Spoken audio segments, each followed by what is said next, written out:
आज स्टार्ट करते हैं क्लास 10 का कोऑर्डिनेट ज्योमेट्री और एक्सरसाइज 7.1 के बाद 7.2 देखते हैं हम लोग। जैसा कि आपको पता है 7.1 का जितना भी इम्पोर्टेंट क्वेश्चन है वो सब हम लोग देख चुके हैं और ये 7.2 का स्टार्टिंग का पहले 1 क्वेश्चन से देखेंगे, उसके बाद कुछ सिलेक्टिव क्वेश्चन देखेंगे। ये तो बेसिक है इसीलिए इसको यहाँ से देख रहे हैं। 7.1 का क्वेश्चन नंबर 1 एकदम फॉर्मूला बेस्ड क्वेश्चन है, बस यहाँ से हम कुछ कॉन्सेप्ट समझाएंगे इसीलिए इसको देखते हैं। देखिए एक्चुअल में क्या कह रही है और ये जो चीज़ है इसमें यूज होता है ये सेक्शन फॉर्मूला। इसमें एक फॉर्मूला यूज करते हैं, उस फॉर्मूले का नाम होता है सेक्शन फॉर्मूला। और ये सेक्शन फॉर्मूला में होता क्या है, इस कोई भी एक लाइन इसको सेट करते हैं, बांटते हैं हम लोग। ये जो सेट वर्ड है बांटना, उसी से यूज करते हैं वो सेक्शन फॉर्मूला। इस बांटने से हम लोग एक फॉर्मूला बनता है। क्या फॉर्मूला बनता है, मान लीजिए इसका लेंथ है 9 सेंटीमीटर, 9 सेंटीमीटर इसका लेंथ है, तो इसको कई तरीके से बांट सकते हैं। 4.5 4.5 मतलब बीचों बीच में एक पॉइंट रख सकते हैं। इसका 9 सेंटीमीटर लेंथ कैसे पता चला, लास्ट एक्सरसाइज में 7.1 में 2 पॉइंट का कोऑर्डिनेट अगर दिया हुआ है तो उनका डिस्टेंस निकालना हम लोग जानते हैं, पता कर सकते हैं हम लोग। लेकिन यहाँ पता नहीं करना है, इस एक्सरसाइज में पता नहीं करना है, बताना क्या चाहे उस पर फोकस करिए। एक लाइन है, उसका लेंथ दिया हुआ है, उसके लेंथ को हम बांट रहे हैं। ये लाइन है, टोटल दिया हुआ है मान लीजिए 9 सेंटीमीटर, इसको बांट रहे हैं। बांटने का क्या तरीका होता है, हो सकता है मिड पॉइंट बनाते हैं बीचों बीच में, ये कितना हो गया 4.5, ये भी कितना हो गया 4.5, तो 4.5 4.5, तो इनका डिस्टेंस का रेशियो कितना आएगा, अगर इसका रेशियो निकाले तो 1:1। तो डिस्टेंस का यहाँ जो पॉइंट है उससे जो ये लेंथ बन जाता है, उस लेंथ का आपको रेशियो निकालना है सबसे पहले।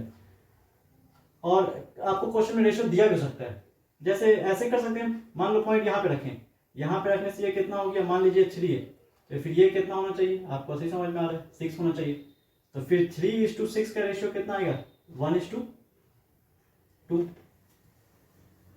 तो ये जो मिनिमम रेशियो है जो कट छट के लेंथ को डिवाइड करने के बाद आता है, उसको हम लोग कहते हैं, एक को m1 और एक को m2। m1 जिधर यूज करेंगे आपको ये रेशियो दिया रहेगा, जिधर m1 यूज किए उस पॉइंट के कोऑर्डिनेट को x1 y1 कहेंगे। अगर ये x1 y1 है तो इधर लेना पड़ेगा हमको m1। ये लेंथ का जो मिनिमम रेशियो है उसको क्या मानेंगे m1, और ये लेंथ का जो मिनिमम रेशियो है उसको मानेंगे m2, क्योंकि इधर वाला पॉइंट x2 y2। आप उल्टा कर सकते हो, ये पॉइंट को x2 y2 मान रहे हो, इसको मान रहे हो x1 y1, तो लेंथ को उल्टा मान लीजिए, उसको मान लीजिए m1, इसको मान लीजिए m2। तो ये बहुत इंपॉर्टेंट पॉइंट, इसको ध्यान में रखिए, नहीं तो इससे प्रॉब्लम आएगा। और ये पॉइंट पता चल जाने के बाद क्वेश्चन में तो खास बात आपको बता दें, आपको ये पता करना ही नहीं है कि कोऑर्डिनेट में इस लेंथ, इसका क्या लेंथ है, इसका क्या लेंथ है, फिर लेंथ का डिवाइड करके रेशियो निकालेंगे, ऐसा पता ही नहीं करना है। क्वेश्चन में आपको रेशियो डायरेक्ट दिया रहा हो सकता है, या तो फिर आपको रेशियो निकालने बोलेगा।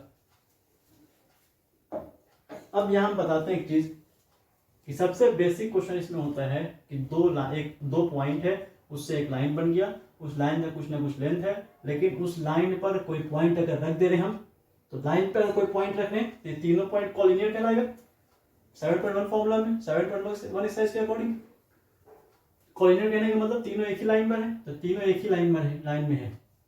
अब इसका जो कोऑर्डिनेट है वो नहीं दिया रहेगा, इसका कोऑर्डिनेट को पता करना पड़ेगा, लेकिन इस पॉइंट के कारण ये लाइन जो डिवाइड हो जाएगा वो रेशियो आपको दिया रहेगा। जैसा कि इस क्वेश्चन में m1:m2 का रेशियो, ये m1:m2 का रेशियो दिया हुआ है 2:3, तो आप ऐसे ही समझ लो m1:m2 का रेशियो है 2:3, मीन्स m1 का वैल्यू कितना हो गया, m1 का वैल्यू हो गया 2 और m2 का वैल्यू कितना हो गया 3। जो सेक्शन फॉर्मूला हम यूज करते हैं वो x और y निकालने के लिए, तो x का कैसे निकलेगा, फॉर्मूला है m1x2 plus m2x1 divide by m1 plus m2। उल्टा है, ये 1 तो ये 2, ये 2 तो ये 1। x निकालने के लिए x वाला, y निकालने के लिए y वाला। देखिए बहुत आसान है याद करना, आप क्या करो ऐसे करो, y निकालते हैं मान लो, तो m1 प्लस m2 ऐसे लिख दिए, नीचे भी लिख दो m1 प्लस m2। फॉर्मूला याद रखना बहुत आसान है, हम एक ट्रिक बता दें, ऊपर नीचे दोनों में सेम लिख दिए। अब ऊपर वाले में बस y लगाना है, देखिए y निकाल रहे हैं तो यहाँ दोनों में y लगेगा, ये 1 है तो y2 लगा दीजिए, और ये 2 है यहाँ y1 लगा दीजिए, फॉर्मूला बन गया।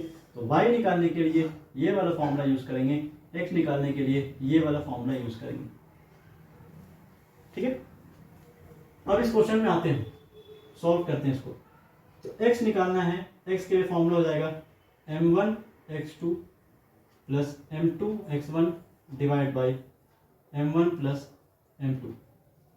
हम x निकालना है, m1 का वैल्यू आपको पता है, m1 इज 2, क्योंकि रेशियो दे दिया है कितना 2:3। यहाँ नहीं लिख सकते, वैसे लिख सकते हो 2:3 से दिख गया m1 और m2 दोनों का वैल्यू दिख गया। तो m1 का वैल्यू हो गया 2, x2 ढूंढना है, x2 हो गया यहाँ 4, ये खत्म, प्लस m2 3 इंटू x1 कितना है -1 divide by m1 plus m2। तो m1 plus m2 means 2 plus 3, ऐसा करके आपको ये निकल जाएगा 2 इंटू 4 8,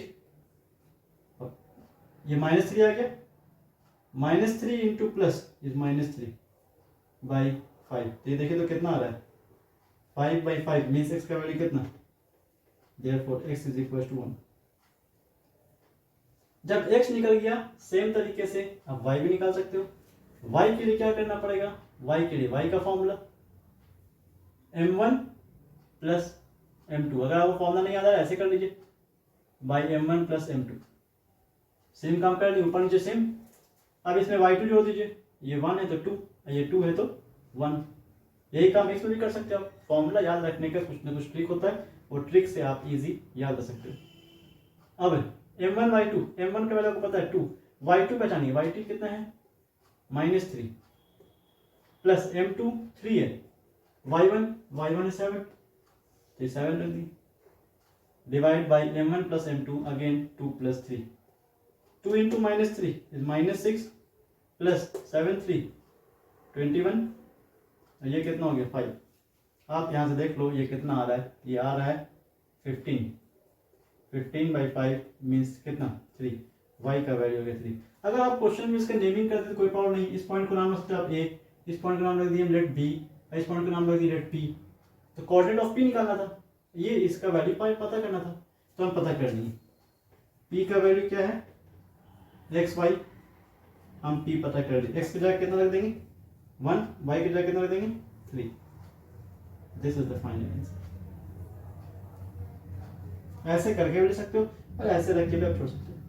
अब यही एक क्वेश्चन में अगर मान लीजिए ये आपका मिड पॉइंट होता, ये मिड पॉइंट होता बीचों बीच में, तो अगर ये मान लीजिए 10 सेंटीमीटर है तो बीचों बीच वाला पॉइंट करने का मतलब क्या, ये भी 5 ये भी 5, तो m1 m2 का वैल्यू कितना 5 5, तो 5:5, मिनिमम रेशियो कितना आएगा 5:5, मिनिमम रेशियो 1:1। इसका मतलब m1 भी 1 m2 भी 1। ऐसे कंडीशन में 1 + 1 मिलकर कितना है 2, अगर 2 हो गया फिर यहाँ भी m1 का वैल्यू रखेंगे 1 1 और 1, तो 1 इंटू y2 y2 आ जाएगा, 1 इंटू y1 y1 आ जाएगा, सो ऊपर बचेगा सिंपली y1 + y2, नीचे बचेगा 2। तो एक यहाँ से ऐसे भी कर सकते हो आप, फॉर अ मिड पॉइंट, अगर एक मिड पॉइंट है, मिड पॉइंट के कारण m1:m2 का वैल्यू होता है 1:1, देयरफॉर x निकालने का तरीका हो जाएगा x1 + x2/2। अगर नहीं आता तो डायरेक्ट यही फॉर्मूला यूज कर सकते हो, y निकालने का फॉर्मूला हो जाएगा y1 + y2/2। ये कुछ चीज था जो हम इस एक्सरसाइज क्वेश्चन के लिए बता दिए। आगे इन सब चीजों को ध्यान रखिए और क्वेश्चन बनाइए प्लीज।